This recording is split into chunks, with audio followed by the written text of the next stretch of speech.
Maayong adlaw ug maayong gabi sa inyong tanan mga kasyapol.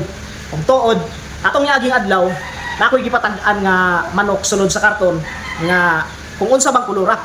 So karon i-reveal na ko kay naa may nakatag-an si Boss Jan Lucina. Ang akong ingon nga kung naay makatag-an sa pagpa-print na ko sa sunod og t-shirt, apila nako. Ug ang akong ibutang sa likod, brass back. Kay brass back ang color sa bai nga akong gipatag-an. Mao ni siya mga boss. Dark kayo siya nga pagka brass back nga burasyak buyugon, pero makita diri sa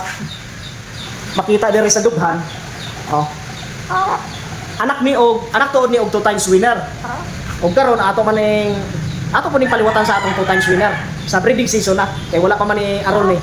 Karon nag-itlog ni siya kay giupahan gibalik ni sa amahan atong 2 times winner. So naay itlog ato nang atimanon kay ako wala gid ko nagatiman karon sa akong mga manok, mga piso bahala nag mga matay. Pero kini brush back ato ning atimanon. So bossing Jan Lucina, ikaw ang nakadaog og t-shirt. Puhon, i-remind ko ha basta magpa-print na ko. So mao ni brush back. Piu piu piu.